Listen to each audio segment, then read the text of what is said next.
Hoje é dia 17 de agosto de 2024, sábado, ensolarado, lindo sábado hoje aqui, a temperatura também é agradável. Mas hoje é um dia que o Brasil acordou e vai passar o dia de hoje diferente. A gente teve uma notícia muito triste de um dos brasileiros mais interessantes que eu conheci, nos deixou hoje por complicações daquela famosa H1N1.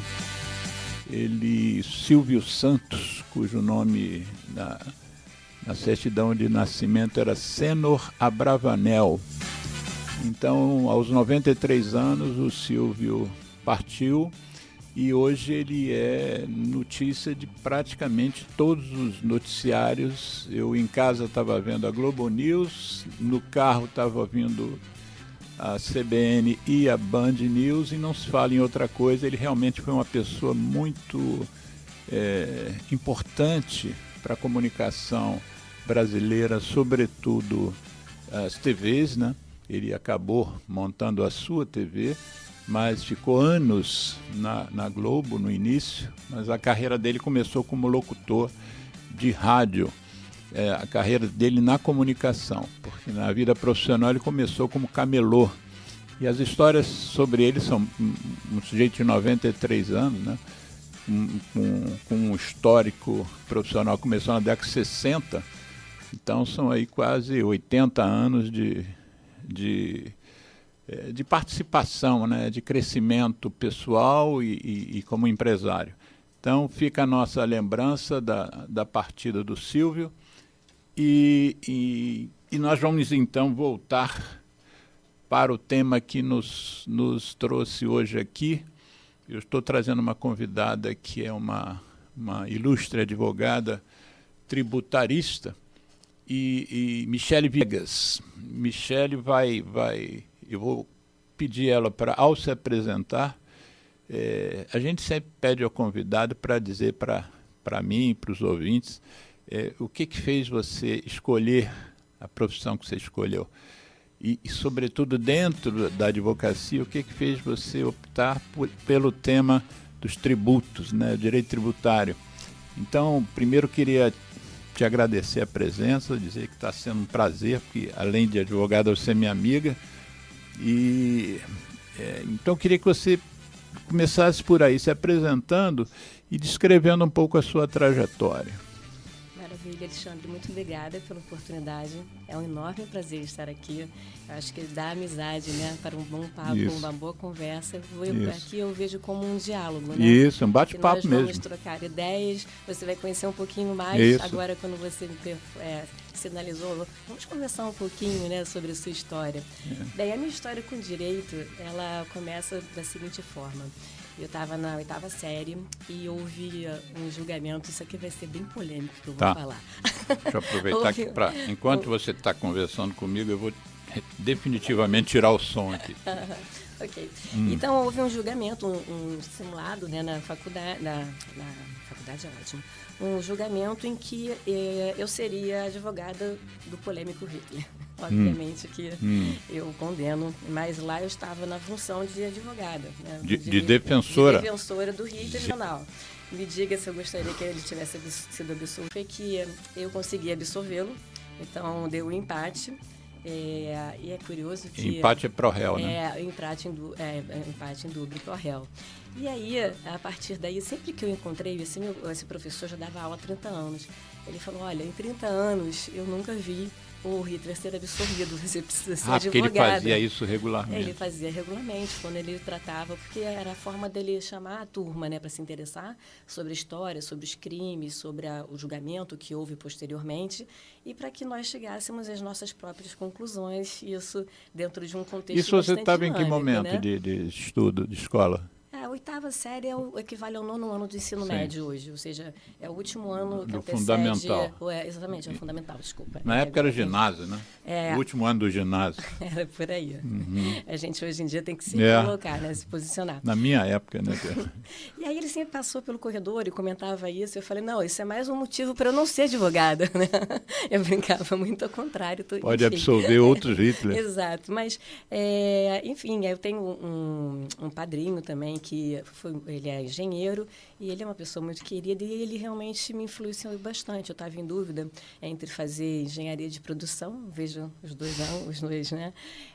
Mas eu optei pelo direito porque eu gosto muito da linha argumentativa, eu gosto do diálogo, eu gosto de conversar com os clientes. É curioso que, assim, apesar de eu ter escolhido, no final das contas, uma área que é direito tributário, né, que é considerada mais árida, né, porque você está lidando com leis, tributos e tudo mais, só que eu vejo sobre outra perspectiva. Minha lente para que servem os tributos, né? É uma arrecadação de receita para prover assim, o Estado e suas despesas essenciais, e, dentre elas até o assistencialismo, em termos de saúde pública, segurança, educação e tudo mais, né? E aí eu gosto de trabalhar bastante com isso, e sempre que eu trato com os clientes, eu os vejo também como pessoas físicas. Eu gosto de trabalhar, por exemplo, bastante sucessão, organização patrimonial, enfim, planejamento. E aí, o que me trouxe ao tema, né, da nossa conversa? Bem, eu escolhi tributário porque, dentre as áreas que eu fui estudando ao longo da faculdade, eu vi que o direito tributário ele é um direito de sobreposição. Isso me interessou. Um direito de sobreposição. O que significa isso?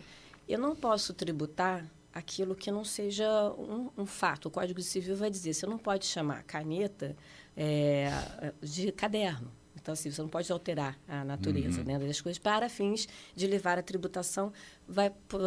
Tomando em consideração, por exemplo, que a caneta ela seria não tributável e o caderno é tributável. Aí o Estado, por exemplo, né, gostaria de considerá-la como caderno. Isso é uma pequena ilustração para ficar bem claro. Então, me interessou bastante esse aspecto. E aí eu fui pensando, bem, então eu vou ter sobreposição sobre o direito civil, vou ter correlação com o direito empresarial, mandatoriamente com o direito constitucional, e sempre que houver judicialização, o processo civil, né, que é nada mais, nada menos que são as regras que você se pauta para contestar em juízo, né, defender os interesses, no meu caso, dos contribuintes, né, dos meus clientes. Então, foi assim que o direito tem o administrativo. Então, o direito tributário ele veio para mim exatamente por esse meu interesse, de não ficar circunscrita a determinada área. Mas você disse que, por um lado, você vê a questão da tributação como uma coisa que é voltada, por exemplo, uma consequência para o social, né, dos governos. Mas, ao mesmo tempo, quando você advoga, você não advoga para o governo, você advoga para vamos dizer, para um empresário. Porque eu entendo o seu ponto, mas vamos pensar o seguinte, nós temos a Constituição, né, nós tivemos o Constituinte originário e depois inúmeras emendas constitucionais, né? O que a Constituição fez? Ela nada mais, nada menos emoldurou aquilo que pode ser fato tributável ou não, delimitou competências. Então, ela fez com que houvesse, a partir da Constituição, de 88, uma harmonia entre os três poderes, legislativo, executivo e o judiciário. E o que a gente vê hoje em dia realmente é um embaraço, né, entre esses poderes, usando uma expressão bastante sutil. E por que eu acho que o contribuinte deve pagar o que deve na medida da Constituição, na medida de que ocorram, lembra do tal do direito de sobreposição? Na medida que ocorra o fato gerador. Aí nós estávamos até conversando um pouquinho antes, né, de iniciarmos aqui esse nosso bate-papo. Por exemplo, nós tivemos a tese tributária do século, eu atuei nessa tese tributária do século. O que foi ela? Ela nada mais, nada menos foi o seguinte, conceito constitucional de faturamento, está na Constituição, por isso que o Supremo julgou. O que é faturamento segundo a Constituição?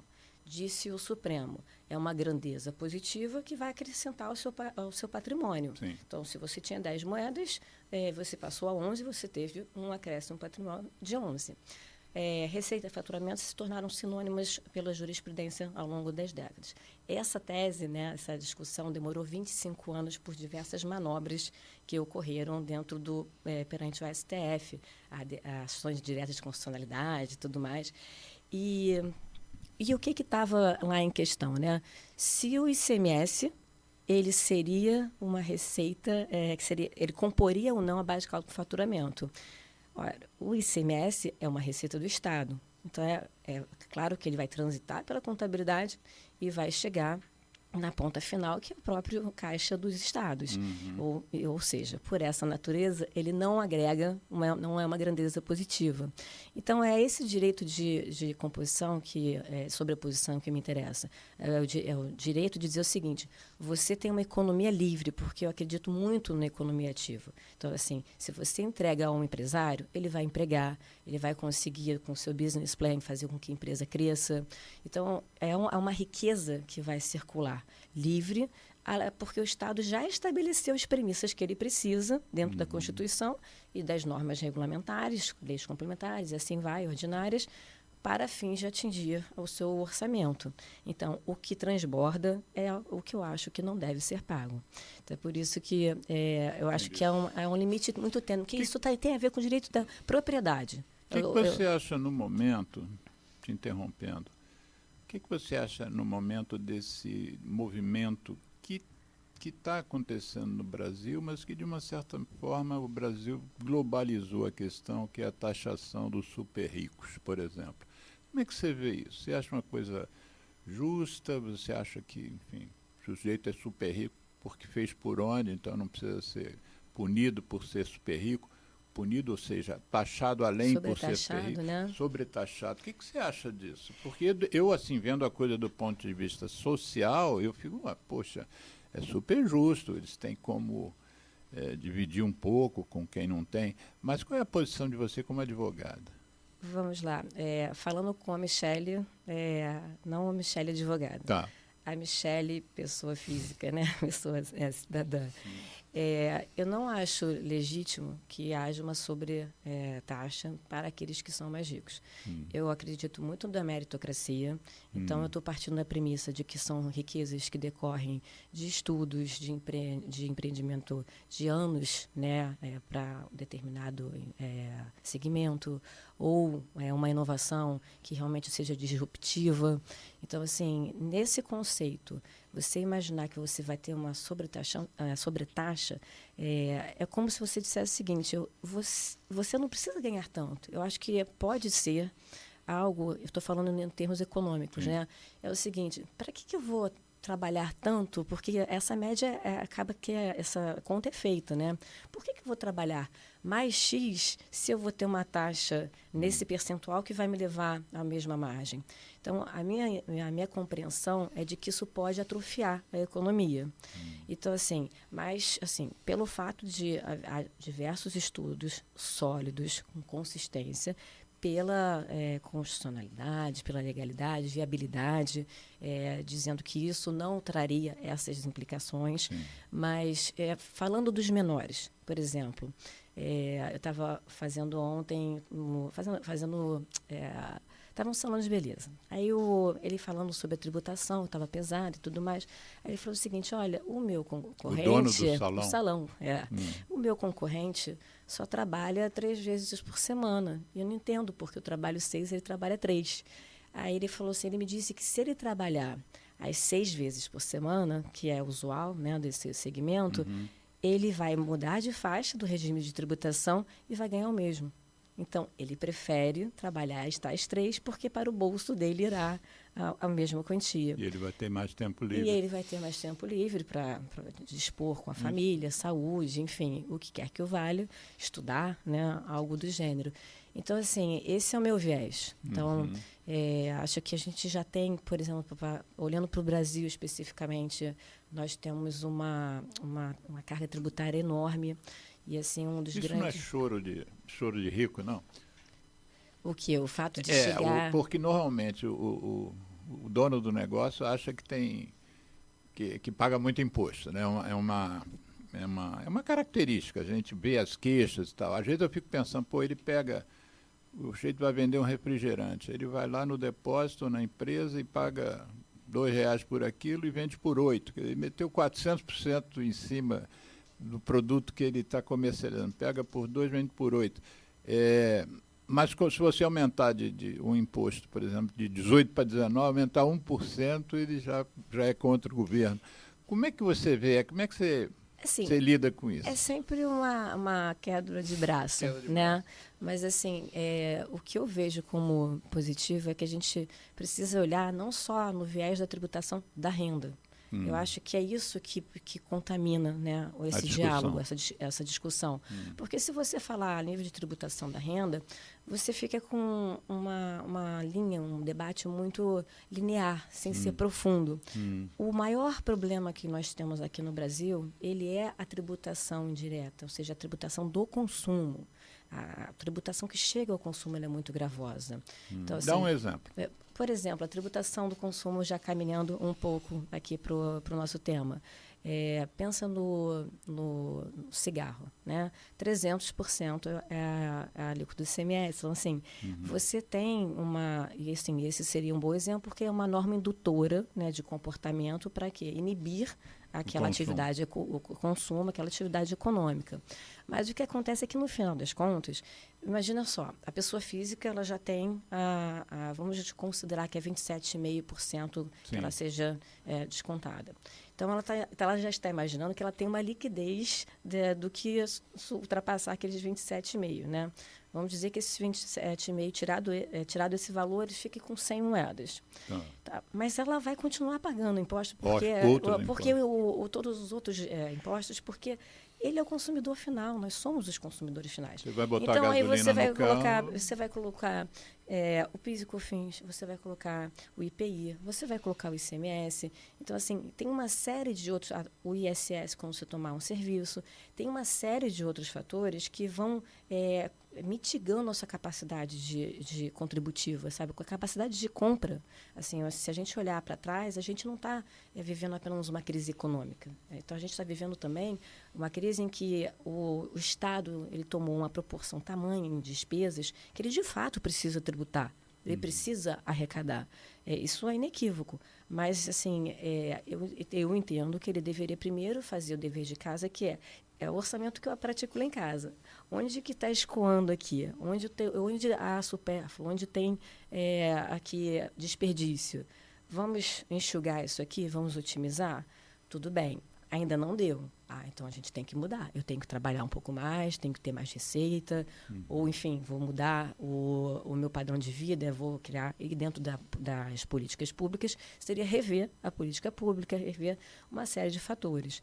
Então, eu acho que, essencialmente, quando a gente está falando, né, você perguntou sobre se não é um choro, né, dos empresários, a contribuição previdenciária, ela é extremamente onerosa. Então, assim, a gente tem, vamos dar uma margem, assim, o que a gente consegue se um funcionário recebe 10 mil, ele custa mais ou menos 20 mil para a empresa. O dobro. O dobro. Isso é uma despesa muito alta. Você não simplesmente não está dentro dessa conta, né? Sim. Do que a gente estava falando. Quando a gente estava olhando, no seu exemplo, algo que era 2 saiu a 8, né? Foi 2 para 8, não foi isso? 2 para 8, ali tem tudo. Ali você tem o PIS, o COFINS, o ICMS, você tem também a contribuição previdenciária.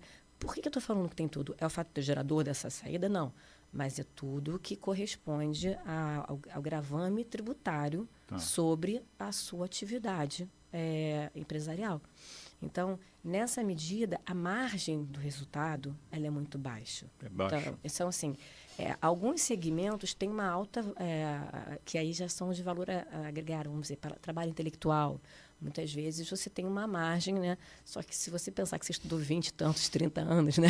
Eu estou formada há 21. Dizer que, por exemplo, o meu trabalho, ele teria uma... É claro que, meu trabalho é praticamente no diálogo, apresentar uma solução jurídica, fazer pareceres... Procurar jurisprudência. Ajuizar ações, se cabíveis, se necessárias. Enfim, ajudar o cliente a fazer uma reformatação da forma de contabilizar. Às vezes a gente entende que os ativos, por exemplo, de IPI, às vezes está com um NCM errado e a tributação está completamente majorada. Então, assim, é para arrumar a casa, é o planejamento tributário que deve ser bem ouvido. O planejamento tributário até o Estado faz, a União faz. Ela está planejando o quanto ela precisa arrecadar e a medida que ela precisa arrecadar e quais são as regras. E o contribuinte da outra parte vai olhar. Tá. Se são essas regras, vamos aqui. O tema é muito amplo, mas o que você está achando do encaminhar dessa reforma tributária que a gente está... Que nós, assim, o povo não entende bem o que está acontecendo. Eu confesso que não entendo bem. Ouço críticas e ouço elogios, dizendo que há méritos deste governo porque desempacou um troço que há décadas precisava ser feito, mas na sua visão de tributarista, como é que nós estamos no momento em relação a isso? E explica um pouquinho o que é essa reforma tributária. Essa reforma tributária, ela agora não está tratando, por exemplo, da tributação da renda. Então, foi fatiado, porque a intenção inicial era que a reforma tributária fosse global.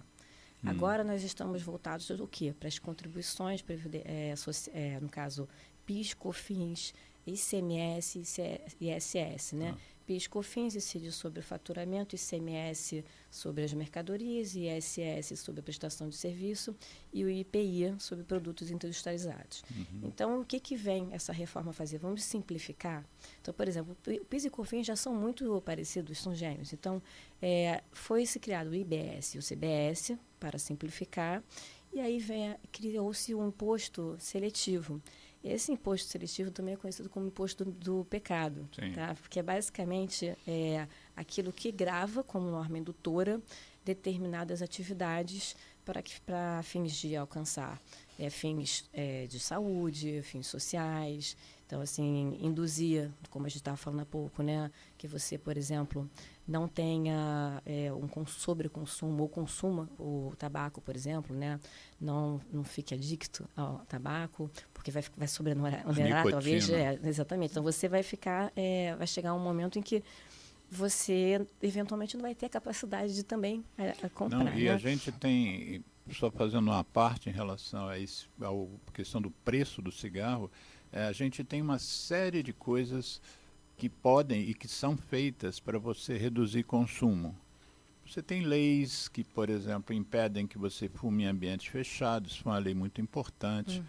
Você tem leis que impedem, por exemplo, a venda para menores de qualquer produto de tabaco, lei que inseriu imagens das consequências negativas do uso nos maços de cigarro, tudo foi lei, tudo foi uma construção jurídica importante. O Brasil é considerado um dos países exemplares no controle do tabaco no mundo. Muitas atitudes nossas são copiadas, mas de tudo que a gente já fez, proibir, por exemplo, propaganda em qualquer meio de comunicação, isso também é lei, mas de tudo que se pode fazer, e o Brasil fez e faz muito bem, o aumento do preço do cigarro é a medida mais eficaz para você reduzir consumo. Por isso que a indústria brasileira, por exemplo, opta por um caminho de manter o preço lá embaixo, usando como justificativa falaciosa o fato de que se você aumentar preço, aumenta o contrabando. Mas a gente sabe que existem outras ações, inclusive o Brasil é signatário de um tratado internacional que inclui a questão do enfrentamento dos produtos ilegais, né? Então, não só a tributação, no caso aí, que chama-se imposto do pecado, e eu às vezes gosto de chamar também imposto do veneno, né? Porque outro imposto que está sendo previsto é o das bebidas açucaradas, por exemplo, né? os refrigerantes e outras bebidas, porque sabe-se que o impacto sobre a saúde e, sobretudo, a indução de jovens ao uso é muito grande se você deixar um refrigerante barato, né? Então tem que botar um preço que faça, como você disse, que ele pense antes de consumir. O direito, assim, o que é delicado é o seguinte: se nós disséssemos, estamos tributando aqui o refrigerante, né, o produto que sai, né, do refrigerante da indústria ou dos distribuidores, ele será sobretaxado para não incentivar o consumo, desincentivar, na verdade, o consumo. Estão em linha, eu acho que é eficaz. Só que vamos dizer que isso acontece, por exemplo, na questão do plástico, né? Se você chega e tributa o plástico irrestritamente, não pensa para que segmentos ele é destinado, há um problema aí. Eu vou já dizer. Ele é essencial para a saúde pública. Nós temos seringas, temos óculos de proteção, nós temos luvas, são mandatórios. Todos esses 3 itens que eu elenquei, assim, são os mais alimentares, eles são feitos de plástico. Então, nós temos o quê? Aí nós estamos falando do direito fundamental à saúde, à segurança, o sistema de saúde já está sobrecarregado, né? Então, pensando também com relação à cesta básica, grande parte dos produtos, ela vem empacotada ou se utiliza de embalagens plásticas.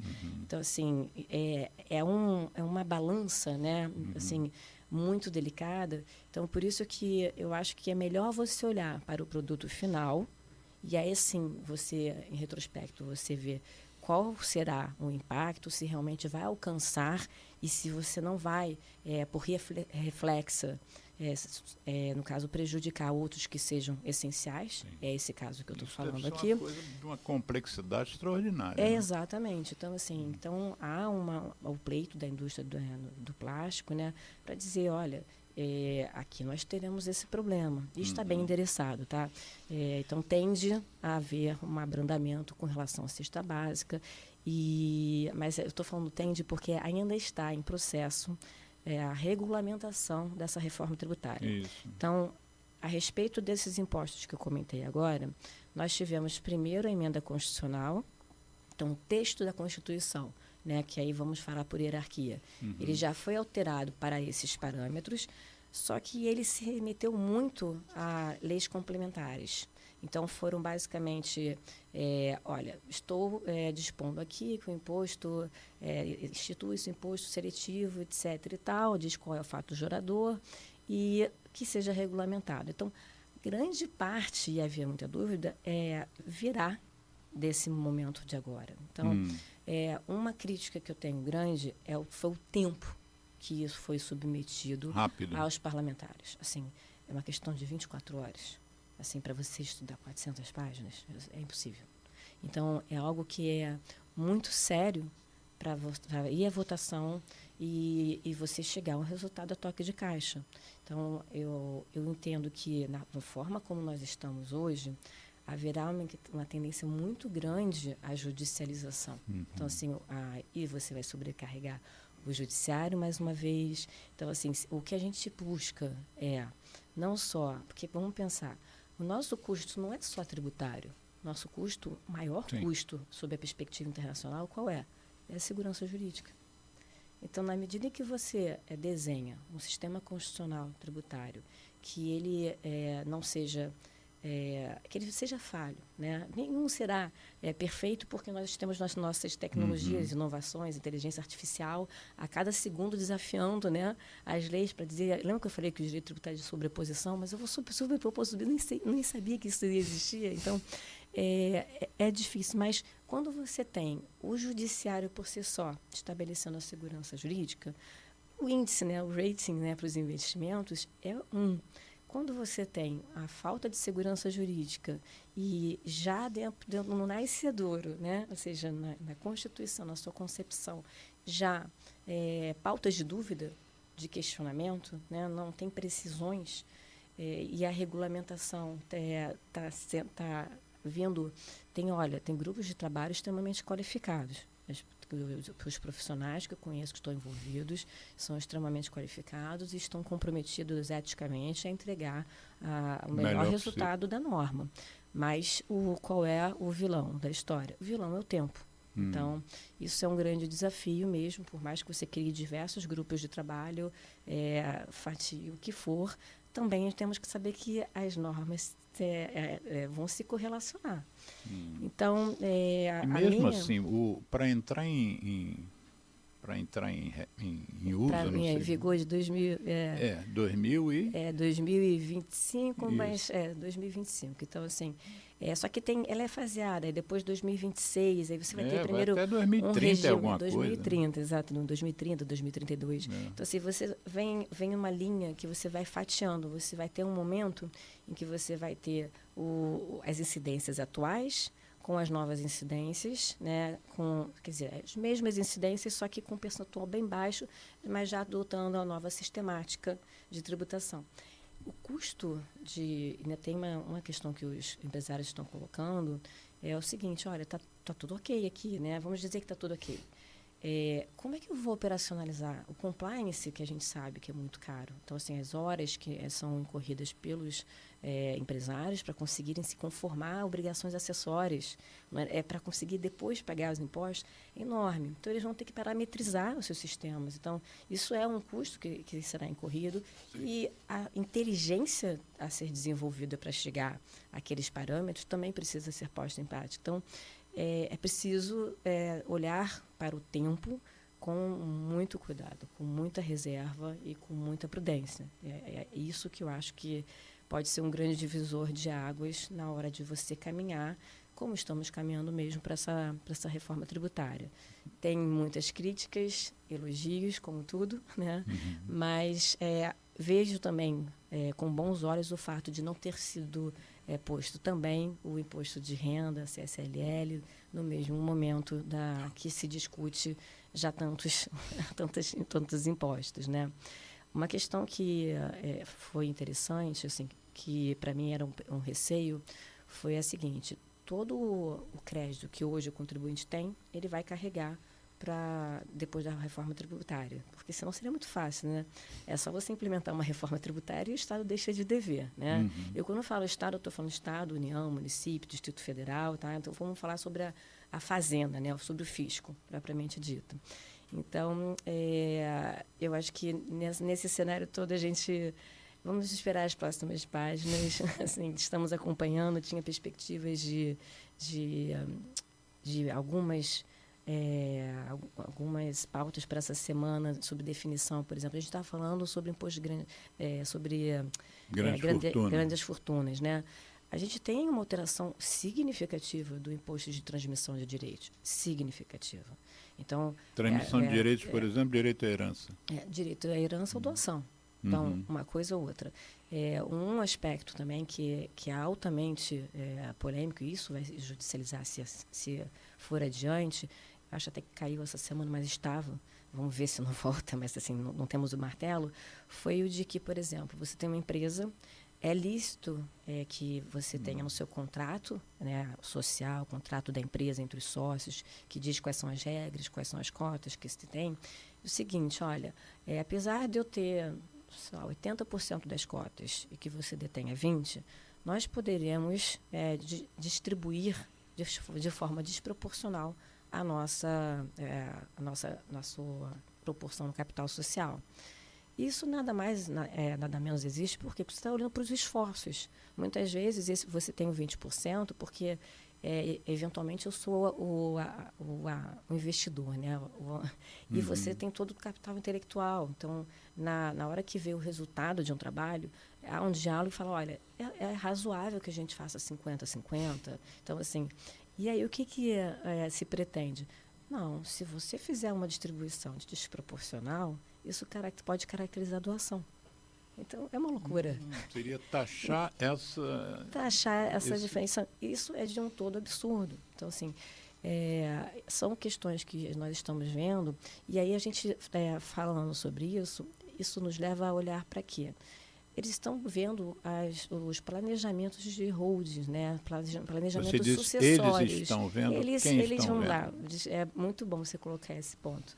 Na verdade, os que estão pró-arrecadação. Né? Ou seja, todos aqueles que estão representando os agentes da administração tributária, da administração legislativa, que olha pelo viés, executiva. Então, o que se vê nesse caso específico do imposto de transmissão de direitos, a gente está falando de um imposto sobre que tem a competência do Estado. Então, vai para o caixa do Estado, esse valor. Então, é do interesse dos 27 estados federados e o Distrito Federal, que isso vai adiante, porque para eles seria uma nova forma de arrecadar.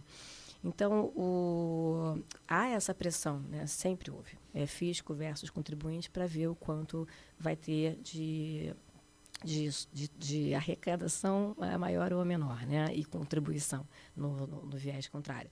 Só que você não concorda comigo que se mais uma vez você está olhando para o mesmo patrimônio? Então, porque eu estou pensando aqui, por exemplo, sociedades que estão visando uma sucessão patrimonial. Então, assim, eu, enquanto matriarca, eu tenho patrimônio, eu não quero que os meus filhos tenham, vamos dizer, entre si desavenças. Então, eu vou organizar, vou preparar a minha sucessão em vida, vou colocar todos os parâmetros, vou colocar dentro de uma empresa, pessoa jurídica, vou dizer qual direito cada um tem. Por seu turno, eu também vou colocar dentro desse meu contrato. Estou falando do que é mais comum, tá?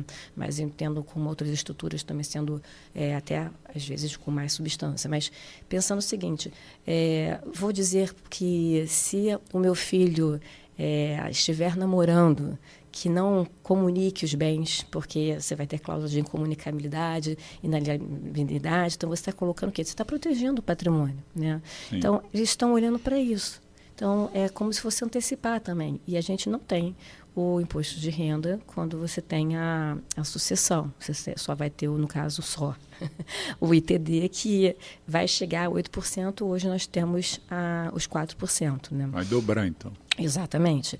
Então, o que eu vejo se você colocar tudo isso dentro de um pacote, né, quanto está impactando sobre o patrimônio, então, assim, da pessoa jurídica, pessoa física, sobre a riqueza econômica, não é legítimo você dizer que vamos olhar a receita e quanto tem que ser tributado. Mas o quanto já foi, né, subtraído dessa receita. Sim. Então, entendo que é necessária a arrecadação, mais uma vez, porque, do contrário, eu vou ter receio de sair à rua, como já temos em grande medida, porque vai piorar a situação da segurança pública, saúde, nós sabemos que nós temos o SUS e tudo mais, educação, com toda a precariedade que a gente sabe que existe, mas é algo a se prover. Né? O ministro da Fazenda, Fernando Haddad, está sofrendo uma campanha em que vários memes, né, sobre o fato dele ser um ministro taxador.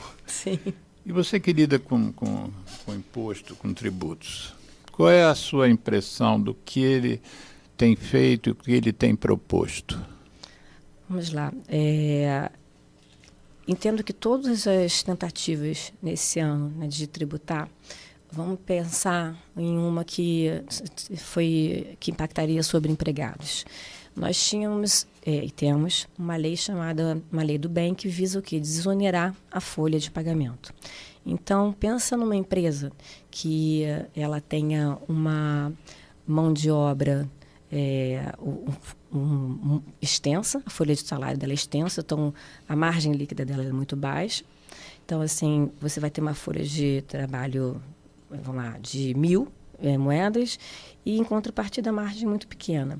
Então, é possível, a margem do resultado, é possível que opte pela tributação dessas contribuições previdenciárias, se você estiver dentro daqueles segmentos que estão na lei, por uma tributação sobre o faturamento, se eleger outro critério material. Então, assim, se você se conformar e se puder. Então, o que aconteceu? Da noite para o dia, se quis subtrair esse direito que... estou chamando de direito porque, na medida que você confere um benefício fiscal, a gente tem a Constituição trazendo alguns limites. Os limites são o princípio da não surpresa, segurança jurídica. Então, você não pode conceder um benefício... Princípio da não surpresa? Princípio da não surpresa. Isso. Porque, assim, você pauta o seu business plan, seu orçamento. Você precifica, constitui um inventário, ou seja, você vai ter um estoque de X. Então, tudo aquilo você já fez aquele planejamento com uma perspectiva de que você seria tributado a uma alíquota X, ou você teria o impacto X. Então, você não pode ser surpreendido, né, com a desoneração, com a reoneração. Tá. Então, o que aconteceu foi que veio uma medida provisória e depois foi judicializado. Então, houve uma ação declaratória de constitucionalidade no STF. E, no final das contas, o que houve foi que, no último segundo do último tempo, assim, se manteve a oneração, a desoneração, desculpa. Então, assim, o que se queria era, da noite para o dia, acabar com esse benefício, não respeitando os 90 dias, não respeitando a anualidade que eu entendo aplicável também a esse caso, né, que são as anterioridades que protegem o contribuinte para ele ter tempo para se planejar. E nesse caso, no caso, o contribuinte teve o seu direito assegurado.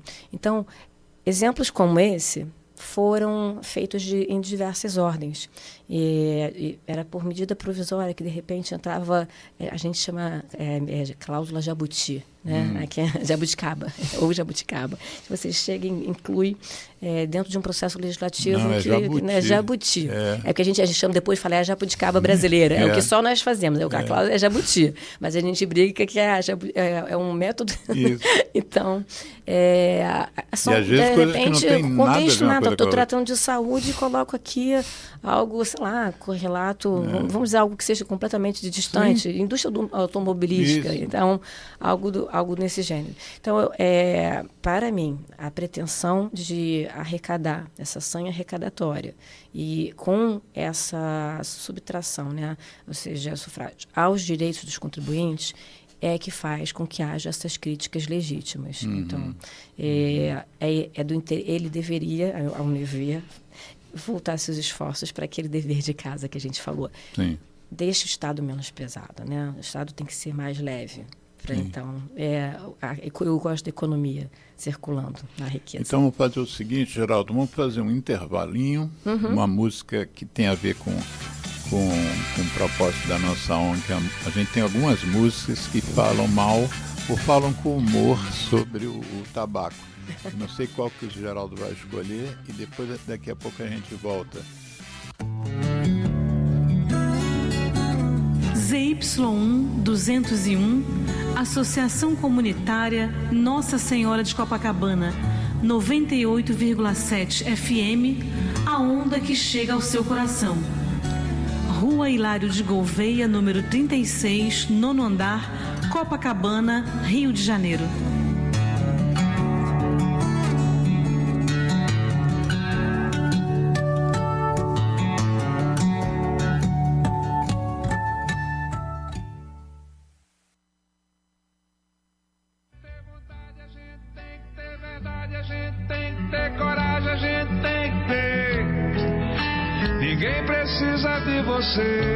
Fumar pra quê?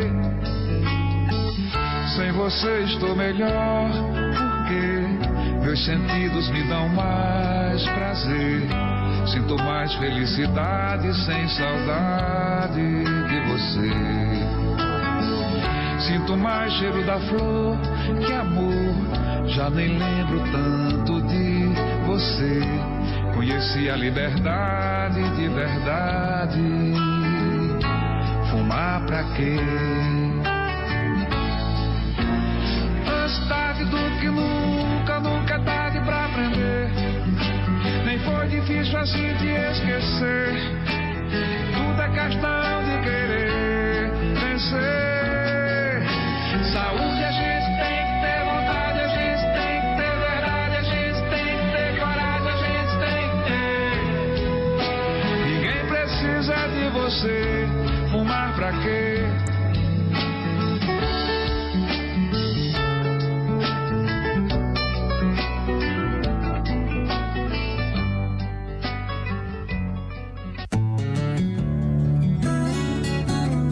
ZY1 201, Associação Comunitária Nossa Senhora de Copacabana, 98,7 FM, a onda que chega ao seu coração. Rua Hilário de Gouveia, número 36, nono andar, Copacabana, Rio de Janeiro.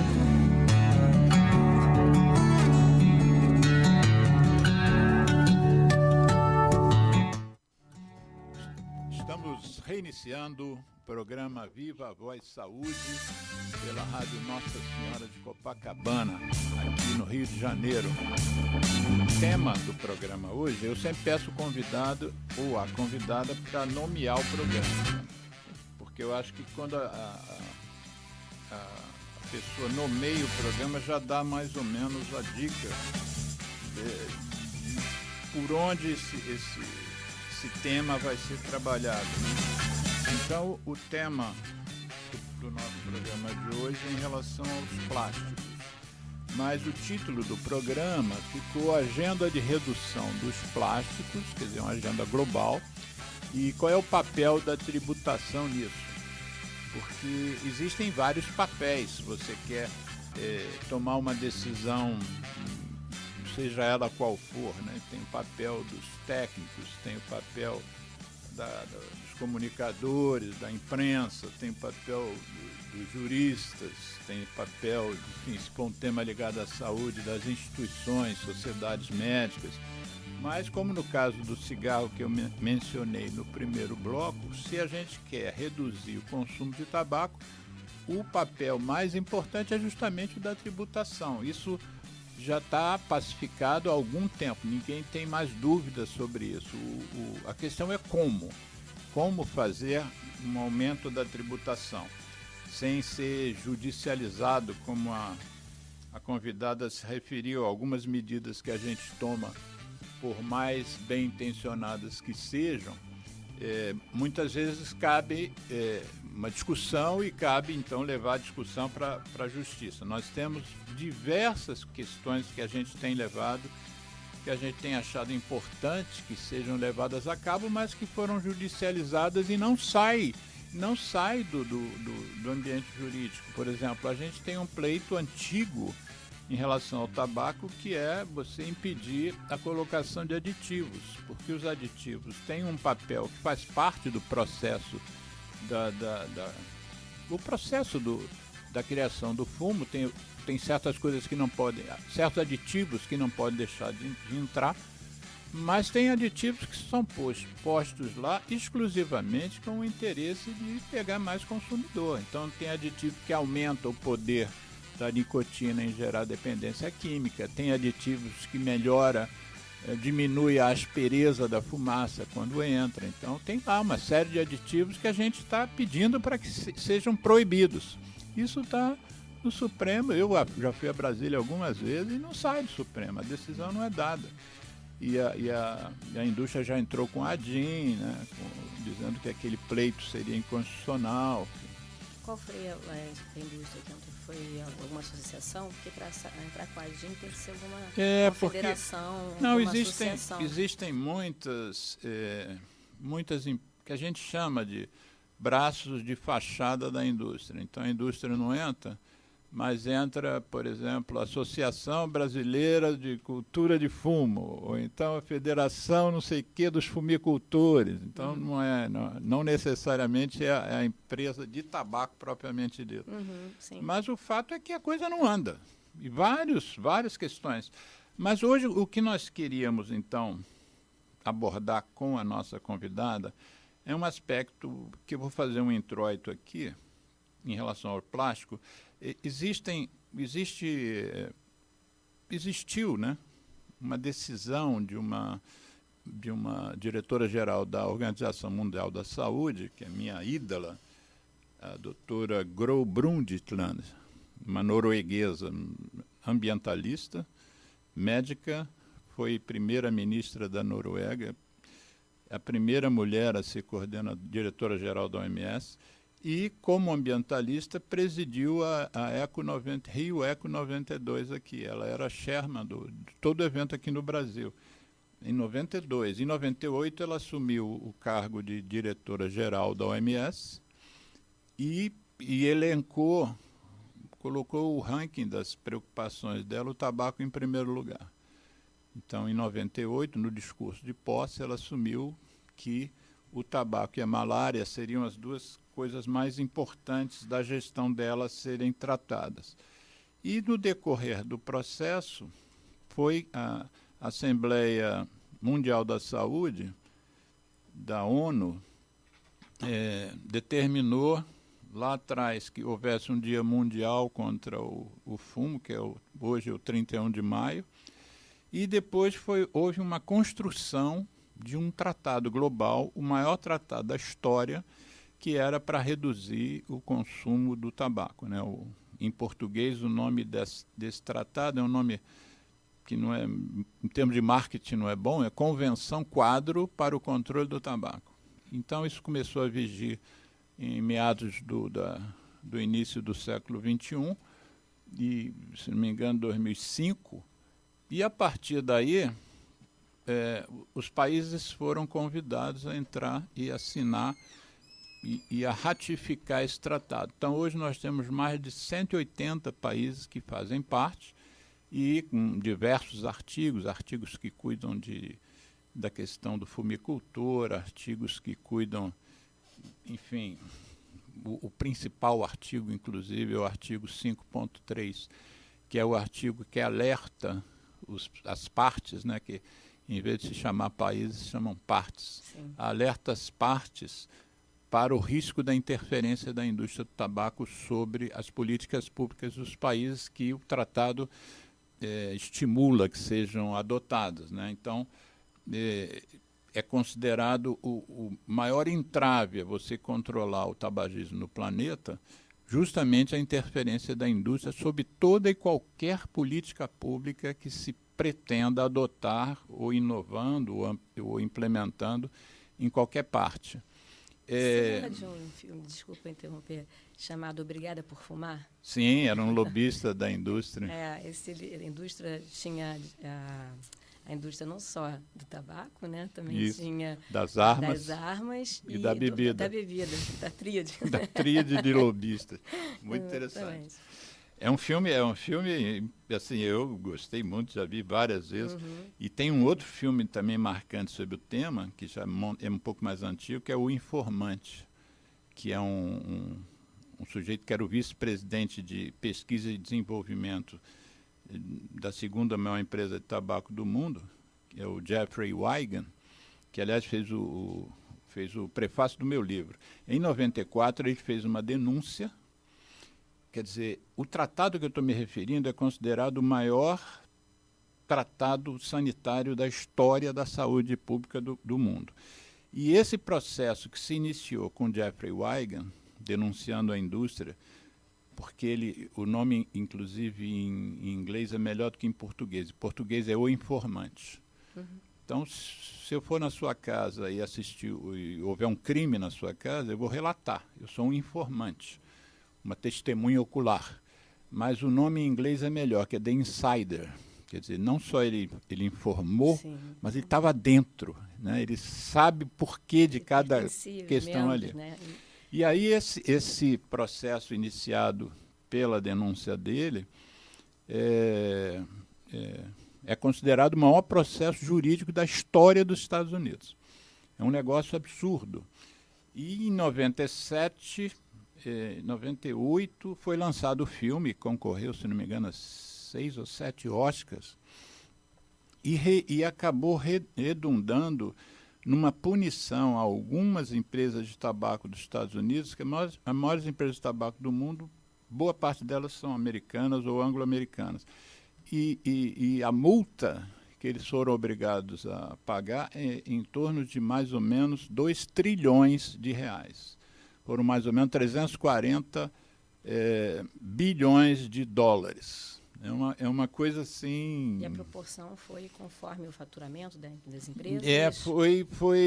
Eu não posso assim, precisar exatamente como é que foi esse cálculo, mas foi um cálculo que beneficiou, se não me engano, 40 estados americanos, e foram feitos em cima dos custos que aquele comércio, aquele consumo gerou em termos de perda de trabalho, de morte, de pagamento de tratamento de doenças e tal, que redundou nesse quantitativo, né? Bom, aí a Convenção Quadro por Controle do Tabaco, ela segue até hoje. A cada 2 anos tem a COP, né, que é um encontro entre as partes, né? Então, nós estamos, se não me engano, na COP 12, alguma coisa, também não posso precisar.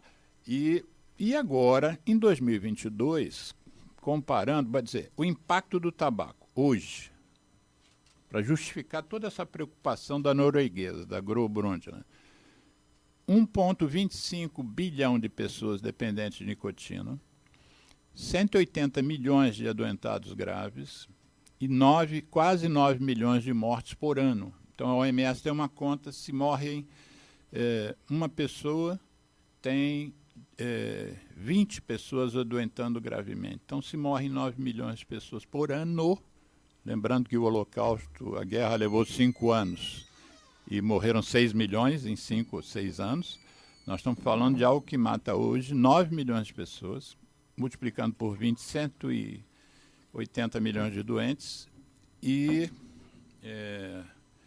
um prejuízo econômico planetário de mais ou menos 1,4 trilhão de dólares, né? Então, não há dúvidas que qualquer esforço vale a pena. Aí, de repente, baseado nesse modelo do Tratado da Saúde em relação ao tabaco, a ciência começou a perceber que os plásticos estavam também gerando um impacto sanitário, social, ambiental, econômico muito importante, e chegou-se à conclusão de que mereceria também um tratado que cuidasse disso globalmente, dos mesmos moldes do Tratado para o Controle do Tabaco.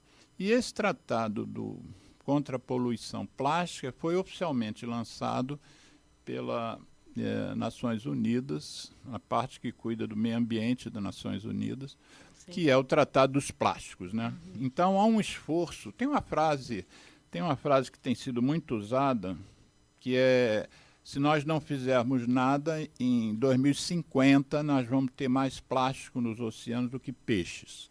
E já tem gente dizendo que esse 2050 está muito postergado, que isso deve começar a acontecer antes de 2050. E aí é uma preocupação muito grande na redução da produção de plástico, no consumo mais consciente, evitar o plástico chamado de uso único, né? Single use, como, por exemplo, eu me lembro que nós dois moramos perto da Praia do Leblon. E eu nasci no Leblon e eu acompanho venda de milho verde há séculos na Praia do Leblon. E em plena crise do plástico, de repente descobriu-se que aquelas barraquinhas que vendem milho cozido começaram a servir o milho cozido num prato de isopor. Uma coisa que a gente comia naquela folha do milho, né? Aquela folha verde. Eu não me conformo com isso. Aí eu fiquei olhando aqui. Comer direto da espiga, exatamente, né? Eu lembro da infância, que a gente chegava a fazer a sucção até o fim, né? Para pegar o salzinho, a manteiga. Exatamente. Então começou-se a usar vender milho em isopor, em plena, quer dizer, é uma falta. O planeta está caminhando para um lado ruim, e a gente, ao invés de se preocupar com isso, eu me lembro de um restaurante. De um supermercado na Holanda, em que a venda, por exemplo, de um produto era feito numa embalagem de papel. Você comprava lá não sei quantas fatias de queijo, e aqui começou a vender em isopor também, né? Que aqui, esse é o tal plástico de uso único, né? Uhum. Porque você tira o presunto daqui, isopor, joga o isopor fora imediatamente, você não espera. Uhum. Outra coisa interessante que a gente vê que as pessoas estão sem consciência. Você liga para uma lanchonete, uma loja de sucos, e pede um açaí. Aí ele chega na sua casa com a colher. Ou seja, na sua casa não tem colher? Como é que você vive sem colher? Não, o açaí vai com colher. Tem quer dois dizer, efeitos aí, né? É contrário ao próprio resultado do empreendedor, né? Isso. Exato. É. E também tem um custo social, ambiental, né? ambiental. Que é o uso único, você usa aquela colher e joga fora. Mas aí nós estávamos conversando um dia, daí surgiu a ideia de eu te convidei para vir aqui, em que você, a exemplo do que eu mencionei sobre o imposto sobre o tabaco, o imposto sobre o pecado, você diz que há um processo de pensar em relação à tributação e qual é o papel da tributação nesse problema, vamos dizer assim. Uhum. E você mencionou que estava fazendo parte de uma coletânea Tem até aqui o nome que nós estávamos vendo. de um livro. Isso. Isso. Qual é o nome do livro? Vamos lá. O Instituto Acadêmico de Direito Tributário e Chega mais Empresarial. perto do microfone, que isso tem que sair bem audível. Vamos lá. Foi a convite do Instituto Acadêmico de Direito Tributário e Empresarial. É onde é esse instituto? Esse instituto é em Buenos Aires. Sim. Então, o convite veio para minha amiga, para Fernanda Parisi, e nós trabalhamos em coautoria para fazer a entrega desse trabalho. Quer dizer, o livro tem vários capítulos e vocês estão responsáveis por um. Exato. E aí o trabalho, que é coletivo, acadêmico, qual é o escopo dele? Reflexões para tributar de forma eficiente o imposto sobre os plásticos, medidas para combater a poluição plástica e incentivar práticas mais sustentáveis. Então, o nosso artigo ele teve a intenção de fazer o quê? Primeiro, contextualizar, né? A gente tem que entender como surgiu o plástico na nossa economia, né? Uhum. E quando ele adquiriu essa grandeza, essa utilidade, a gente pode dizer até que essencialidade, né? Para o nosso dia a dia, como a gente estava mencionando há pouco, sobre seringas e luvas e etc. Até o meados do século XX, ele não era largamente utilizado. Foi a partir de... vamos lá, só para não me falhar aqui a memória. Aqui é cola livre.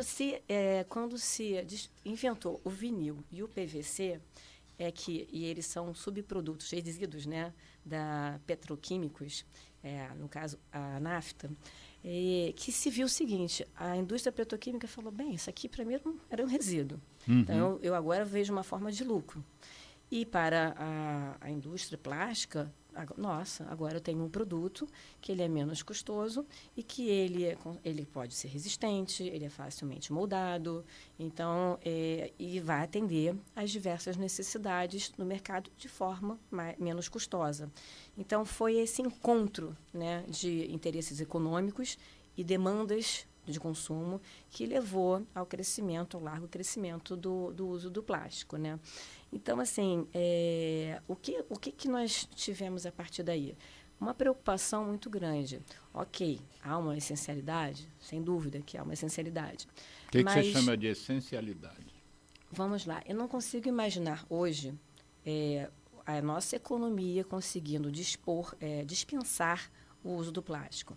Nós já temos estudos e já temos produtos que são plásticos oriundos, por exemplo, de milhos, tá? Eu acho que é o milhos, exatamente, e também cascas de crustáceos. Eu coloquei essas notas aqui, porque isso foge um pouco do dia a dia, né? Amido de milho. Então, vamos lá, nós temos uma espécie de plástico ecológico, amido de milho e de crustáceos. Só que eles não são capazes de atender à alta demanda. Uhum. Então, o problema é esse. Então, que produto vai substituir o plástico? Que seja agradável ao sistema, né? Ao nosso ecossistema, né? Que seja bem absorvido. Ainda é o plástico, em termos de custo e todas essas particularidades dele, mas caminhando para esse plástico verde, vamos chamar assim, a gente tem o problema dos insumos.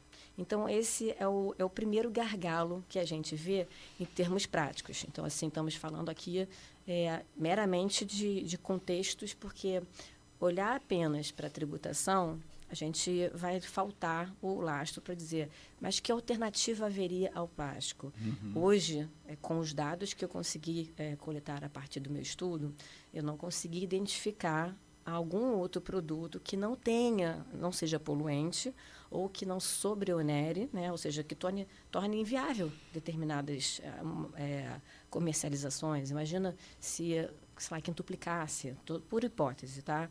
O custo de uma seringa. Então, assim, quintuplicasse o custo da luva e coisas desse gênero, ela tem um impacto social muito grande. Eu estou realmente focando na saúde, porque eu poderia falar também da cesta básica e tudo mais, mas é porque a gente tende a olhar o plástico como a colher que chega na nossa casa de forma desnecessária. Isso é uma campanha de conscientização.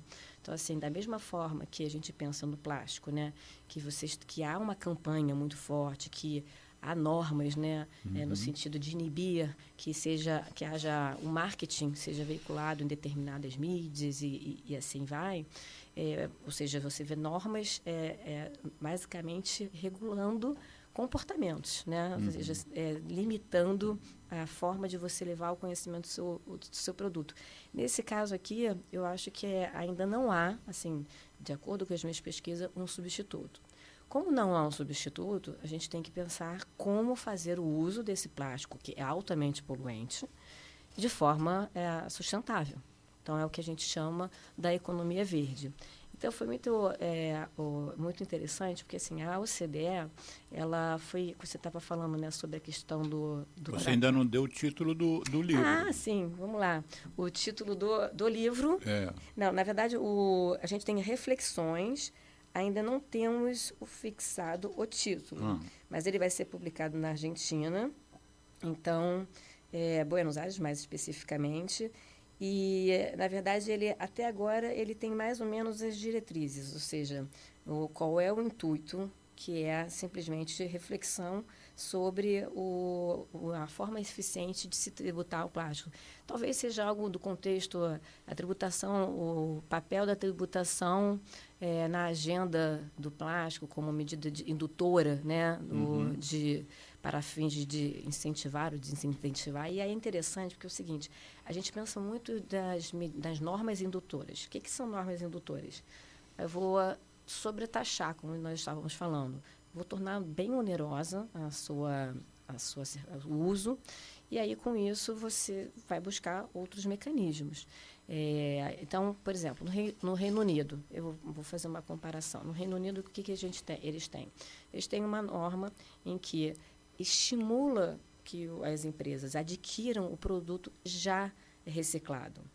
Então, esse produto, ele é adquirido de forma já reciclada, ele tem o pré-recolhimento do tributo, ele forma uma economia que eles chamam de economia circular, verde. Então, é algo que eles viram como sendo interessante, porque desde a sua origem você tem um produto já reciclado, você tem um processo produtivo, e aí depois há uma preocupação em que esse produto volte ao sistema, ou seja, você vai fazer a reciclagem, também vai ter o interesse em fazer a coleta desse produto.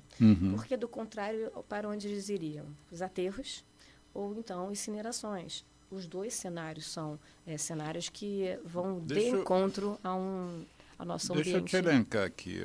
Eu entrei na página das Nações Unidas para o Meio Ambiente e, dentre as falas, né, os textos, eles têm 5 objetivos com esse tratado global sobre plástico, né? Então, primeiro, incluir metas de redução da produção dos plásticos. Ou seja, tem que se pensar em reduzir essa produção. Obviamente, no que puder ser reduzido. E eliminar substâncias tóxicas dispensáveis no ciclo de vida do plástico. Esse é o segundo objetivo. Terceiro, excluir falsas soluções como a incineração e reciclagem química, porque isso você está gerando poluição e tal, exatamente como você acabou de mencionar. Quarta, ampliar as soluções resíduo zero, como você também acabou de mencionar, ampliar as soluções resíduo zero como a redução e a reutilização, né? É o reuso. Como você acabou de mencionar. E, por último, uma preocupação humanitária, garantir uma transição justa para os catadores de materiais recicláveis, né? Que se você diminuir muito, eles vão ter uma perda, né? Porque eu tenho uma admiração extraordinária por esses catadores. Eu vejo lá naquele estabelecimento chamado Bar Colinda, que nós frequentamos, eu vejo lá aqueles meninos no fim da noite, alguns descalços, né, com aqueles sacos pretos, carregando lata, né? Enfim, vendendo o quilo de lata por R$5 o quilo. Aí eu perguntei, rapaz, quantas latas dá um quilo? Ele falou mais ou menos umas 80 latas, né? Alguns eu dei de presente, mandei eles voltarem na semana seguinte. O garçom era o João, nosso conhecido. Ele ficou, eu entreguei um amassador de lata para o João e o catador passou lá uma semana depois, que eu encomendei, né, no Mercado Livre, e ele foi lá e pegou, porque eu via eles amassando as latas para diminuir o volume, às vezes com o pé descalço, né? Uhum. Eu achava até que tinha que ter um projeto assim, que os restaurantes deixassem os recicláveis num saco branco e não no preto, porque eles abrem o saco preto imenso, às vezes, só para pegar uma lata, e o resto eles deixam no chão, o que gera uma falta de compaixão por eles, né? As pessoas acabam achando que eles são estorno, né? Mas então, quer dizer, o mundo está pensando no que fazer para a gente conseguir reduzir o quantitativo de plástico que é descartado inadequadamente. A minha entrada, Michele, nesse tema, veio a partir, via partir das guimbas, né? O mundo, como eu mencionei, tem 1,25 bilhão de fumantes e cada fumante produz um quantitativo anual de 6 trilhões de guimbas. E 4,5 trilhões de guimbas são descartados no meio ambiente. Uma coisa que eu observei também nesses bares e restaurantes, os que estão ao ar livre. Pode fumar porque estão ao ar livre, não tem toldo em cima e nem parede. Eles não têm mais cinzeiro nas mesas. As pessoas todas fumam e jogam guimba no chão e batem a cinza no chão. Quer dizer, aquilo ali vai acabar numa rede de fluvial, né? Vai acabar na praia. Uhum. Né? Então, 6 trilhões de guimbas são produzidas e as guimbas são acetato de celulose, que é plástico. Então, todas as pesquisas de limpezas de praia mostram que o índice mais encontrado nas limpezas de praia são guimbas. Do ponto de vista, assim, que você diz de taxação, por exemplo, eu estaria correto em pensar que se aquele pratinho de isopor que o sujeito usa para botar o milho cozido, ao invés de 10 centavos custasse R$2, talvez ele não usasse porque ia diminuir o lucro do milho, né? Como é que você pensa na tributação como fator de redução de controle do plástico, que é o tema do nosso programa? Maravilha.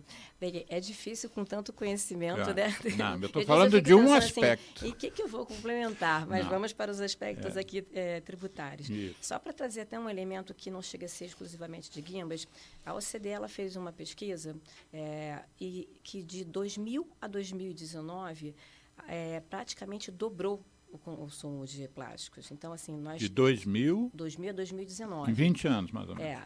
Então, foi para 460 mil toneladas de plásticos, superando o crescimento econômico em 40%. Então, assim, e aí um dado relevante que surgiu nesse cenário econômico... Deixa eu te cortar rapidinho. Nesse texto da ONU para o meio ambiente, a fala deles é de 430 milhões de toneladas de plástico por ano. Desculpa, milhões de toneladas. Eu falei mil? Falou mil. Ah, não, milhões. Milhões de toneladas. Tonelada não, já milhões. É 1.000 quilos. Né? São milhões. Uma tonelada é 1.000 quilos. Milhões. Nós produzimos 430 Sim, milhões de toneladas. Eu normalmente coloco milhões com 2 M's. Isso. Só que eu fiz assim, uma cobrinha. Mas não, vai, prossiga. Até porque para superar o crescimento econômico tem que ser na casa dos bilhões mesmo, né? Então, assim, o que aconteceu? Né? Lembra que a gente estava falando, né? Nós temos o amido do milho como uma possibilidade, crustáceos. E agora, o que fez com que as empresas começassem a olhar para a economia verde? O fato de que a nafta aumentou o seu valor. Então, assim, o subproduto... Não era mais um resíduo que jogava fora. Agora ela está dentro da cartela, né, de produtos, né, das empresas. Antes era resíduo porque era descartado. Agora não, ela se torna um produto. Agora não, há muito tempo, né, se tornou um produto. Você diz, por exemplo, o PVC. O PVC em sua excelência. O PVC e o vinil, né, sinônimos, em sua excelência é o plástico largamente utilizado. Então, vamos lá. O que aconteceu em 2017? O Brasil ele pediu a acessão à OCDE. O que significa a acessão? Acessão. Acessão. É uma expressão, né, curiosa.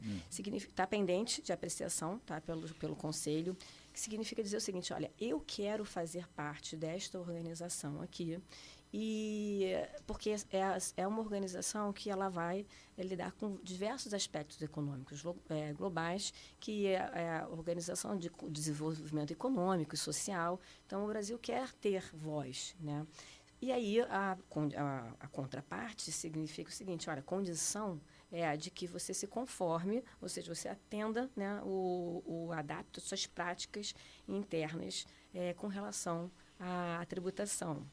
E aí você me perguntou como a gente pode, através da tributação, resolver a questão do consumo, né? Eu vejo por dois minorar, viéses, pelo né? menos. Minorar. Nós já sabemos, o primeiro é que você taxar gravosamente. Aqui no Brasil, com a reforma tributária, como eu mencionei há pouco, nós temos o imposto seletivo, o imposto do pecado, que ele vai gravar justamente aquilo que é considerado contra o meio ambiente, contra a saúde e entre outras particularidades, ou seja, aquilo que se busca desincentivar, né? E o que a gente tem também? Mas o plástico já está nessa? Já existe o imposto já existe, do pecado para o plástico? Não, hoje a gente tem tributação do plástico, mas é dentro do contexto da política nacional de tratamento, né, de resíduos, etc. Então, assim, você tem incentivos fiscais. Mas é uma política também. Pública, já existe no Brasil? Já. 10 que veio a Política Nacional do Meio Ambiente. Vamos lá. Na Constituição Federal, nós já temos o quê? O direito fundamental ao meio ambiente sustentável. Sim. Então, começamos na por lá. Constituição. Mas estamos falando de um princípio, né?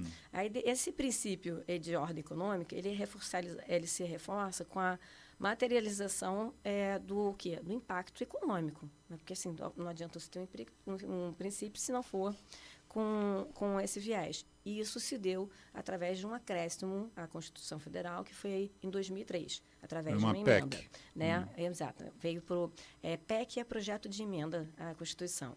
A emenda constitucional é quando ela já ela integrou o nosso texto constitucional. Então, é porque realmente, quando a gente vê a notícia, a gente vê circulando muito nesse contexto. Então, o que se permitiu aqui dentro da Constituição? Você pode instituir um tratamento diferenciado para as atividades que tenham algum impacto ambiental. O impacto positivo ou o negativo. Impacto positivo, um exemplo, reflorestamento. O impacto negativo, aqui, as empresas são poluentes. Então, para um e para o outro, você poderá trazer benefícios fiscais ou você poderá agravar. Então, eu vejo também nos benefícios fiscais, quando você concede um benefício fiscal, uma forma de você estimular um comportamento, né? Claro. Então, assim, porque vamos pensar em algo que não seja a indústria do cigarro. Vamos pensar em, sei lá, indústria químicas, de indústria farmacêuticas. Ou seja, estou falando de questões que estão lidando com a essencialidade mesmo, para a gente ter uma proporção que a gente não está falando só a respeito do que é supérfluo, do brinquedo, né, do nosso filho, que tem 500 marcas de brinquedos, todas assim, que são basicamente aqueles de um uso, né? E, no caso, a gente doa depois, mas assim, a gente tem que olhar para algo que é muito supérfluo, dispensável. Não, mas a gente tem um outro segmento da economia, inclusive carros, né, meios de locomoção, avião. Então, assim, são todos essenciais, né, para a nossa economia ativa, nossa logística e diversos aspectos. Para esses faz sentido você sobretributar? Não vejo por quê. Então, faz sentido você tornar, por exemplo, o ônibus, as peças do ônibus, ele tem em sua composição o plástico. Faz sentido você tornar custoso a ponto de ter que ir na manutenção, na compra de uma nova frota e etc. Você tem um impacto na tarifa, porque vai repercutir. Se você tem... Então, é melhor que você conceda, na minha perspectiva, em alguns cenários, para esses segmentos que não têm propriamente a produção do plástico, benefícios fiscais em que você diminua o consumo, né? Ou que você só adquira aqueles que sejam recicláveis, ou que você mantenha por um determinado tempo, ou que você tenha um impacto, você implemente dentro da sua empresa, né, uma estrutura, inove com um processo de reciclagem próprio. Então, assim, esse tipo de medida você pode estimular. Não, então vamos fazer o seguinte, eu tenho um descarte aqui absurdo dessas peças. Não são, então vou implementar aqui o que se fala do Brasil é que aqui a gente recicla muito pouco. Você tem algum dado sobre isso? Não? Porque aqui parece que a gente não acordou ainda para esse potencial que seria a reciclagem, tirando as latas. Eu vou te falar que eu teria que... Eu não tenho dado. Tá? Então, Geraldo, vê se tem algum computador disponível aí. Vê reciclagem no Brasil, percentual de reciclagem, porque a gente fez um movimento que começou fora, mas chegou ao Brasil, por exemplo, em relação à redução das sacolas plásticas do supermercado. Sim. Mas eu moro do lado de um supermercado, e vou, então, com frequência, né? Eu nunca vejo ninguém levando sacola de casa. A maioria sai com aquela sacolinha que a sacola mudou? Ela é mais menos resistente. Foi uma lei do Carlos Mink. 4%. O Brasil recicla 4%. Quer dizer, a gente não entendeu ainda, né? 4%. Imagina o potencial que a gente está perdendo aí. E perdendo em termos de recursos financeiros, se as empresas recebessem material em maior quantidade para reciclar, e também a poluição ambiental, né? 4%. Eu tinha uma ideia de que eu achava que era 3%, inclusive. 4% talvez já estejam melhorando. Depois do nosso programa, vamos passar para 4,5%. É um compromisso nosso, né? Então, compromisso nosso. Que foi em 2022, bem recentemente, teve a assinatura da ONU, né? Em que foram 175 países aderentes. Isso. E que por essa resolução falou assim, olha, vamos induzir a redução das embalagens não reutilizáveis. Isso. Esse foi o primeiro vilão. Porque, de fato, é aquilo que você acaba usando no dia a dia em consumo para o que for. Você compra desde, não sei, de sapato. As lojas trabalham, né, com papel, mas, enfim, vamos falar do supermercado, a lanchonete, a farmácia. Eu estou impressionado com as coisas que a gente manda vir pelo correio, ou enfim, compra pela internet. Por exemplo, tem uma caixa imensa, com 2 caixinhas de remédio e um monte de plástico em cima, dentro da caixa, ou seja, como se fosse para proteger o remédio e bater na caixa. É um absurdo. Quando eu abro essas coisas, vejo aquele plástico bolha envolvendo nada, é um desnecessário, um desperdício extraordinário. Isso, para mim, é falta de consciência sobre essa questão dos plásticos, né? Eu acho que, pelo menos em relação ao tabaco, a gente conseguiu mostrar que o problema era sério mesmo, né? Era grave mesmo. Mas essa frase de que vai ter mais plásticos do que peixes em 2050 nos oceanos, parece que nós ainda não compramos essa ideia. Isso parece uma coisa muito distante de nós. E tem um cara interessante, um sujeito que faz escultura com guimba lá em São Paulo, que ele diz uma frase, no mundo não existe o fora, tudo é dentro. Então a gente acha que jogou um copo plástico fora, mas você não jogou fora, jogou dentro do nosso espaço de convivência, né? Mas fala, eu te cortei de novo. Não, nós falávamos... Eu tenho que fazer um curso para não cortar quem eu convido. Não, imagina. Nós falávamos sobre as embalagens, né, Isso. plásticas. Então, por esse tratado, essa resolução, né, da ONU, com 175 países aderentes, o que se pensou? Bem, é inevitável ainda que se faça o uso da embalagem. Então, como tratá-la de forma que ela seja reutilizável? Isso.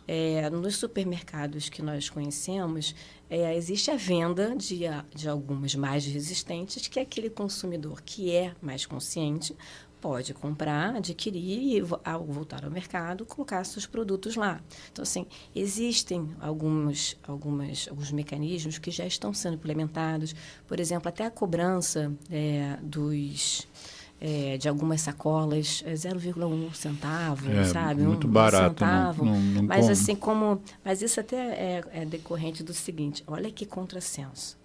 Houve um julgamento no Superior Tribunal de Justiça, STJ, que era para dizer se em supermercados as embalagens plásticas, que é um custo enorme, porque tudo se vende através de embalagens plásticas, elas poderiam ser consideradas como insumo. E qual era a relevância disso para o contribuinte? Na medida em que fossem consideradas insumo, você poderia usar aquela despesa para fins de creditamento do PIS e COFINS. Então, o que se disse, não é essencial. Você pode, por outros meios, promover a venda. Você não precisa dessa sacola.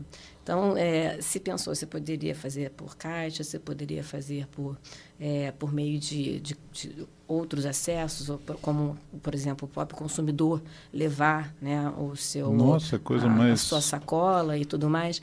Agora, por outro lado, não veio. Quando você mencionou, né, esse ponto de que nós não temos a consciência do uso desse plástico, eu faço até dois parênteses. O primeiro deles, que talvez seja uma ideia. Lembra que eu falei que eu estava pensando em ser advogado em engenharia de produção? Sei. Se você olha para o engenheiro de produção, se fizer uma campanha para que ele tome a consciência de que, por exemplo, endereçar para residências remédios com esse uso desnecessário, né, de material em volume, porque o engenheiro de produção ele pensa na logística, no menor volume, para otimizar. Então, assim, e também que não haja necessidade do próprio plástico, acho que é um caminho, porque você tá trabalhando na origem. Uhum. Você está trabalhando com a ciência, com aquele que gera o conceito, ou seja, o que está...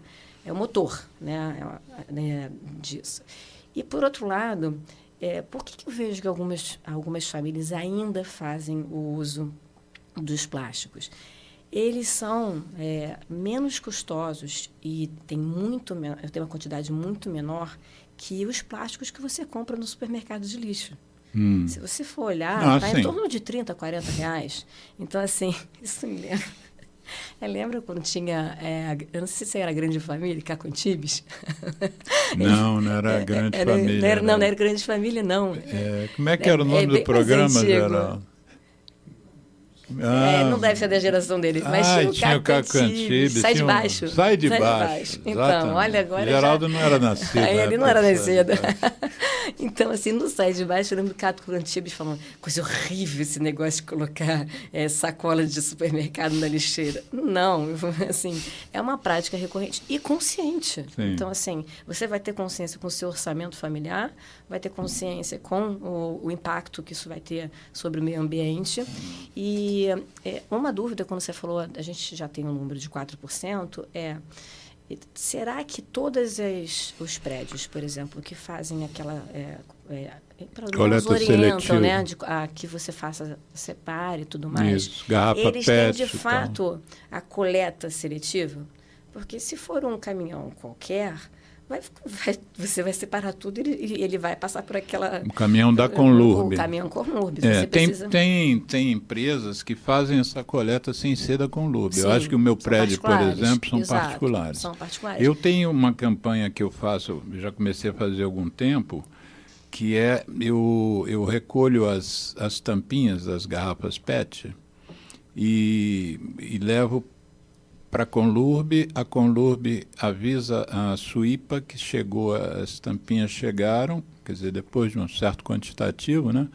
Aí a Suípa vai, pega, leva para uma empresa que recicla plástico e doa para a Suípa ração para os animais da Suípa, se não me engano, auxílio, pagam castração e tal.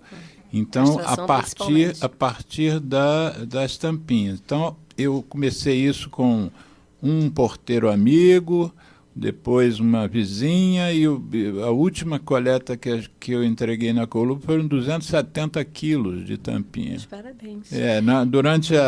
Quando eu fizer a edição do programa, eu vou botar a foto da última que eu levei agora. Bacana. Mais ou menos uns 5 sacos grandes. E agora já estou, o Colinda está me ajudando, o Cantinho do Leblon, que é outro restaurante que a gente gosta, o Embalo Bar lá em cima, se não me engano o Bigorrilho na Praça Antero Quental, e o movimento está crescendo, outros porteiros.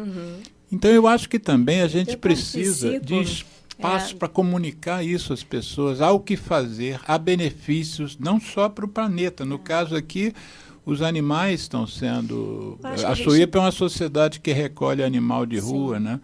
E estão conseguindo dar ração para os animais. Você sabe o que eu acho interessante? Assim, a resistência, algumas pessoas pensam, é um cachorrinho, não vai ter quem cuide, né? Já existe a ONG, né, que toma conta. Eu, por exemplo, faço a coleta, eu armazeno, quem quer que vale. Teve uma época que virou um toque. Eu pegava, eu estava quase passando todas as mesas. Aí eu falei, Michele, pelo amor de Deus, que vergonha. Mas por quê? Eu destino a compra de cadeiras para idosos. É outra coisa que eu já ouvi falar. Porque os idosos, e quem faz é a BBBR, lá no Jardim Botânico. A BBR.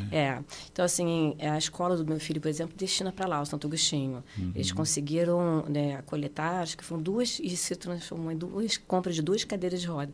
Porque os idosos são desconhecidos no Brasil. Sim. Então, assim, nós sabemos que cada vez mais a tendência é nós termos, né, a longevidade, ela é crise galopante, e os idosos são os que são mais esquecidos. Então, acho que na medida em que seja ampliado, vai ter maior adesão. Sim. Se ficarmos segmentados, normalmente vai ser o quê? Quem tem uma consciência maior voltada aos animais, quem é pet friendly, quem é pai pet, mãe pet.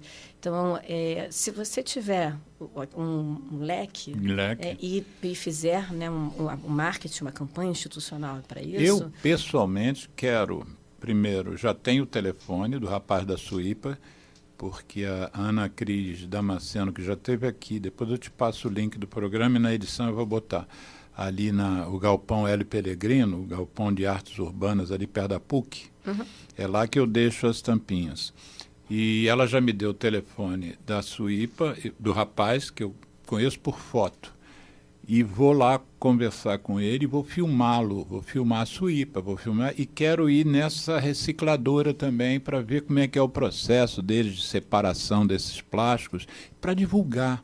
Eu acho que a gente precisa divulgar que o problema existe. E as soluções, que são soluções macro, né, que envolvem a Organização das Nações Unidas para o Meio Ambiente, quer dizer, são coisas muito além, né? Agora, existem as coisas que a sociedade pode contribuir também. Eu sou muito a favor daquele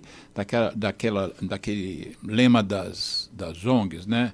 Pense globalmente e haja localmente, né? Porque a gente só pensar globalmente, de repente você...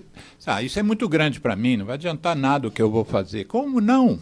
Como é que o meu grupo conseguiu 270 quilos de tampa plástica? Isso iam para onde? Na barriga dos albatrozes, numa ilha qualquer lá do Pacífico, né? Vou botar o link também. Um vídeo que eu editei chamado se não me engano, eu dei o nome de Quem se responsabiliza pela morte dos albatrozes. Existe uma ilha lá no Pacífico em que os albatrozes passam lá, tem albatrozinhos lá, tal, eles usam aquilo ali como o seu espaço. Só que ali também desova todo o lixo plástico que o oceano, naquelas redes de correntezas e tal, joga. e vai parar na ilha e os bichos comem aquilo ali achando que é comida. E aí morrem. E aí esse rapaz que tem esse projeto lá abriu a barriga dos albatrozes, está lá cheio de plástico, cheio de tampa plástica, pedaço de plástico.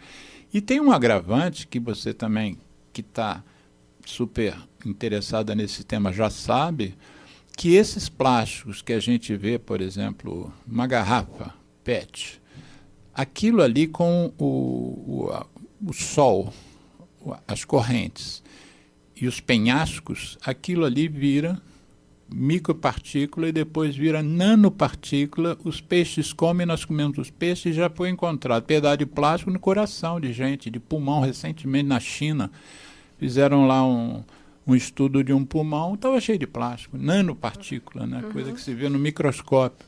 Então isso está afetando a nossa espécie também, né? Além da gente estar matando albatroz, a gente está se intoxicando com plástico. Na medida também que polui o meio ambiente, também está nos Claro, afetando diretamente, né? Claro. Não só nessa questão da cadeia produtiva, de alimentar, né? Mas também nesse outro viés. Sabe, eu fui ao Web Summit que teve esse ano. Sim. E, explica para o pessoal o que é o Web Summit. O Web Summit é um congresso que ele congrega diversos empreendedores, startups, que vão falar sobre seus resultados, né, suas conquistas. Então, por exemplo, eu tive uma experiência muito agradável, que foi de conhecer, para mim foi completamente disruptivo, e até peguei aqui, porque eu fiz um artigo e publicou no J Pro Tributos, né? Que eu vou até ler, porque é muito complexo. Olha que coisa bacana. Vamos lá. Para a redução de resíduos e aumento da reciclagem. Olha a ideia desse jovem, que é o representante do Consul, Brasil, Holanda e tudo mais. Vamos lá, criação de criptoativos associada à conferência de certificados mensais a empresas, por exemplo, indústrias dos mais diversos segmentos, sendo destacar as químicas, farmacêuticas e têxtil, como forma de estimular o desenvolvimento de atividades relacionadas à redução de reciclagem de resíduos. E isso é pioneiro, porque eu nunca ouvi falar criptoativo voltado. Eu vou conferir criptoativos. E aí a conferência de criptoativos vai falar assim, mas, Chara, o que eu vou fazer isso aqui? Porque a gente tem agora essa grande pauta, que é a agenda, que é o ESG, o Impacto ESG, né, que é o Environmental, Social and Governance. Então, assim, se você tiver uma certificação que você é uma empresa que está conforme, que você está se preocupando com o resíduo destino, né, com a reciclagem. Então, você não só está estimulando, como você está tendo um intangível, você tem um ganho com isso, né? E aí, vamos lá, já que a gente fala de tributos aqui, existe uma lei que também é chamada Lei do Bem. Coincidentemente, eu falei da Lei do Bem falando sobre a desoneração da folha de salarial, né? Agora eu vou falar da Lei do Bem, que ela foi voltada mesmo para incentivar a inovação. Então, o que é essa Lei do Bem? Ela é basicamente já um incentivo fiscal que está à disposição de todos os contribuintes, pessoas jurídicas que sejam tributadas pelo lucro real. Então, o que é tributado por lucro real? Normalmente são aquelas empresas de maior porte, de faturamento, e que elas realmente, se elas compararem, por exemplo, que o regime, né, imediatamente anterior, com faturamentos altos, seria o lucro presumido, eu falo assim, mas essa presunção que eu teria esse lucro aqui não faz sentido para mim, então eu vou para o lucro real, porque é meu encontro de contas, aqui vai fazer, se ele tem menos despesas. Estou fazendo assim, uma explicação bem rasa, mas acho que dá um overview. Para empresas que sejam tributadas sobre o lucro real e que tenham resultado positivo, o que elas podem fazer? Qualquer processo de inovação, aí vamos pensar, se ela implementar um processo de reciclagem, é uma inovação dentro da própria empresa. As despesas que forem incorridas, elas podem ser deduzidas do imposto a pagar.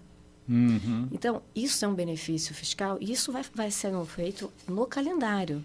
À medida em que você tem as despesas, você já consegue abater do seu imposto a pagar. Então, é mais uma solução. Isso que eu falei é um incentivo fiscal. Sim. Então, assim, por isso que eu falei, tem as normas indutoras de comportamento, que são aquelas gravosas, e são essas que desoneram também. Eu sou muito afeta para uma atividade como essa, né, qualquer das atividades, que você olhe para esses aspectos de inovação. Então, a inovação é tudo aquilo também que você reduza um custo. Eu consegui implementar um sistema que está reduzindo o consumo de luz e assim vai. Tudo então, é inovação. E aí, no caso, é a preocupação com a preservação do planeta. O Michele Viegas. Michele Viegas. Vega, que eu achei que era o do Zorro. Michele Viegas, advogada tributarista. Infelizmente, o tempo voa. Nosso papo aqui podia continuar bastante. Eu ia até mencionar que nos Estados Unidos eles proibiram o uso de canudo de plástico. 500 mil canudos de plástico por dia nos Estados Unidos deixaram de ser produzidos e utilizados. Mas nós... Mesmo aqueles da economia verde? Não, os que são ecológicos estão substituindo os plásticos, mas não faltará oportunidade para você voltar aqui com a gente, para a gente conversar mais sobre o direito. Porque do mesmo jeito que o mundo está globalizado, eu acho que o entendimento dos problemas está globalizado, a intersetorialidade existe de fato. Né? A gente não seria um dos melhores programas de controle do tabaco do planeta se os advogados, os juristas não tivessem preparado as leis que a gente conquistou ao longo dessas décadas. O Geraldo já está botando a musiquinha, significa que o programa corta ali, aquele computador dele é malvado. Geraldo, muito obrigado. Michele, o convite, foi maravilhoso. Prazerzaço. Fico com gosto de quero mais. Gosto de quero mais, sem dúvida nenhuma. E para breve. Isso aí, inclusive, temos mais quando agenda. o livro sair, de repente pode ser um pretexto para você voltar aqui para falarmos só sobre o livro e a sua participação e da Fernanda Parisi. Exato. Podemos vir, eu e a Fernanda, a gente pode conversar. Ela é do Rio? Isso, ela é do Rio também. Que maravilha. Então conversa com ela, sei lá, novembro, dezembro, quando sair o livro, tá bom? Vou perguntar para ela qual é a Muito data, obrigado por você dividir esse tempo aqui conosco, nos ensinar tanta coisa aí do seu saber. Né? Um abraço, nossos ouvintes. Divulguem quando tiver a edição refeita.